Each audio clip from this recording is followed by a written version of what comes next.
All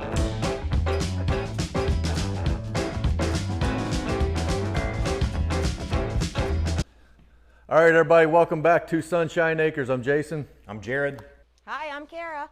And today, Sunshine Acres is in conjunction with Safety Week with Choate Construction. So today's topic of home safety awareness is fire safety within the home. So Jared and I are going to be going over, we're going to break this up into two sections. We're going to do a fire safety checklist and then go over the different points of a fire safety plan. That's right. So this is not going to be an all-encompassing list. This is just a few quick pointers, some things to think about, kind of get the juices flowing. We all get busy in the everyday hustle and bustle of life, but it is important to keep these things in mind and to have a plan in place. So come along, we're going to try to keep you safe. So one of the biggest places for fire hazard within the house is the kitchen itself. So we're going to go through a couple items here just to get you thinking about fire safety within your kitchen. First thing we're going to talk about is keep maintenance up to speed on any of your cooking appliances and utensils. It's important to identify whether these things are electrical or gas, and find the appropriate safety measures for each one depending on that. Next item is we're going to keep fire extinguisher handy. Boom, got this guy right here just in case something comes up. We're going to take care of it. Next item is we should clean grease from any cooking surface. This just eliminates any material that has potential to catch fire. Next item is we're going to keep flammable materials away from cooking surfaces. As you can see in here, I've got a towel or the kitchen rags right next to the oven. I've got paper towels that look like they're about to get set on fire as I speak. So we're going to get those items, keep them away from the cooking surfaces. One thing we can do is educate our families and guests of cooking procedures. Prime example of this is if you have a grease fire, you do not put that grease fire out with adding water to it. That's just going to make it worse. So grease fire gets smothered, don't put water on it. Within the kitchen, you also want to have GFCI outlets throughout. And you can see in here, we've got those outlets in this kitchen. One thing we should be concerned about too is ventilation. With cooking surfaces, you don't want smoke to build up, move into other areas of your house, possibly set off alarms and create problems that aren't even problems. So whether you have a range hood or something like that, we just have, our ventilation is boom, open the window and let it go out there. This one thing may sound really simple, but when you're done cooking, turn off your appliances. I think every one of us is guilty at one point or another of leaving an oven on, leaving a gas flame on the stove top or anything like that. So constantly remind yourself, did I turn that thing off? Go back and double check 2-3 times. Not only is leaving your stove top or any appliance on a fire hazard, it could just straight up endanger a child or any person that comes across it that doesn't know that appliance is on. So that's it. Let's keep our eyes and ears open when we're in the kitchen and when it relates to fire safety. All right, so aside from fires in the kitchen with gas or electrical cooking appliances, another big contributor to home fires is electrical. There are certain places in the home where it's required to have GFCIs, kitchens, bathrooms being one of them. Making sure that those devices are working on a frequent basis is critical. You'd be surprised how easily a GFCI outlet can go bad, and more often than not you'll realize that because you'll have appliances that may not work. But always hitting that test and reset button on a frequent basis, monthly basis, that's typically pretty good. Some things to help make sure that if you are doing some work on your own electrical system circuits at home, there's a few cheap and easy tools that you can get. One, a little tick tester. This will help you identify circuits that are live or not.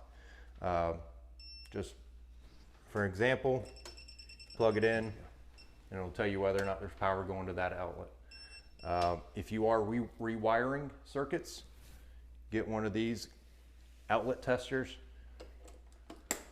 You can plug it in and it'll tell you if it's been wired properly. Miswired outlets can easily cause a fire or prevent you from having power to certain outlets in your home. A couple of other things to consider while many new households are transitioning to LED bulbs. There are still bulbs out there for replacement that you need to properly size and determine the wattage for your appliances and your light fixtures. Having too much power going to a bulb can be a fire hazard. So make sure that you are following the labels on those fixtures and appliances when you're going to buy bulbs. Another thing to keep in mind, smoke and carbon monoxide detectors. Those are critical to have throughout the house. Just standing here in this room, there's at least 2 or 3 that I can see. Walking down this hall, there's one visible right there. Keeping those, one, in the right places, but also maintaining them. Inspect those things at least monthly. So this is our wood burning stove, which I love. We decided to do that instead of fireplace, but you know, as with any fire device, you need to make sure that you are safe and you're not putting anything in front of here that could burn. Make sure when you're opening it, if anything jumps out, you're cleaning that out right away. It's not a good idea to have a rug in front of it or anything combustible, to be safe, and you will just enjoy it. All right, ladies, we don't use these much anymore, but some of us still do. Why with this hair? I don't know, but sometimes I do. And our flat iron. These things don't turn off by themselves most of the time, so make sure you turn them off when you're done, unplug them just to be safe.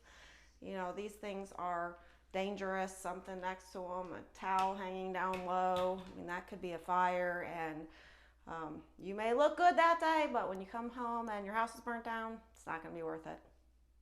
So another fire safety tip outside your house, we are pretty well set up for success around here, the way we have all this stone, keeping any sort of leaves or grass or tree limbs off the house. But if you don't have that scenario, make sure you come out with a blower or rake and just keep that sort of combustible outdoor material away from your house. All right, so those are the basic items, just some things to think about as far as a checklist for fire safety items within your home.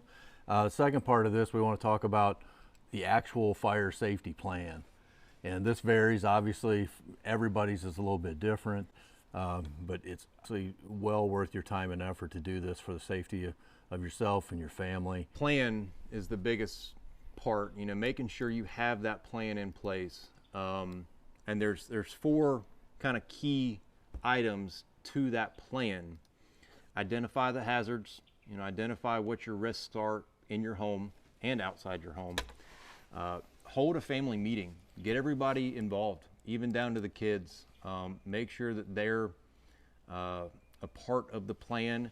That helps them be aware of what's going on, but it also helps them take ownership and truly be a part of it. Prepare for that plan and then practice it. Practice it during the day, practice it at night. One other thing I read along those lines as well was if you have house guests, I mean, they need to be part of that plan as well. Yeah, that's a wonderful point. I mean, at the time of this recording, I've got my folks are at my house right now babysitting for our toddler, and I'm not entirely confident they know our emergency rescue plan, so that's something I'll have to follow up on. And it's, again, this is not an all-encompassing list, but having a path to get out of your house, having a rally point, you know, where's everybody going to meet, keep your path clear, keep the stairs, doorways clear, have emergency lighting if you need it. So, Jason, I don't know if you have anything you want to close with. One thing on the rally point, and this applies to us here at Sunshine Acres, is cell phone service. The rally point may be a great place for everybody to be safe and to be at, but if you can't call the fire department once you get there, for us, it's not a good rally point. Yeah, absolutely. So, again, plan. Think about the things that are going to impact your life in a truly challenging time, and just put the pieces together one step at a time. The only other thing would be to actually have a physical diagram as part of the plan. Diagram together, and use, you know, if you have kids, young kids, use it as an opportunity for them to, you know, help out and be creative. Researching these topics, I honestly can't think there's a more important thing that each and every one of us can do in our homes as it relates to safety. So I would encourage everybody to take this to heart, share this with your family, share it with your friends, and act on it, execute. Put your own plan together. So I hope you did find this video informative. Hope you use it to your benefit, and it helps you and your family be a little safer. So again, that'll wrap up this home safety awareness video dealing with, we did kind of fire safety checklist and just a discussion about fire evacuation. Prevention and egress. And egress plan. Thanks for watching, and we will see you on the next one.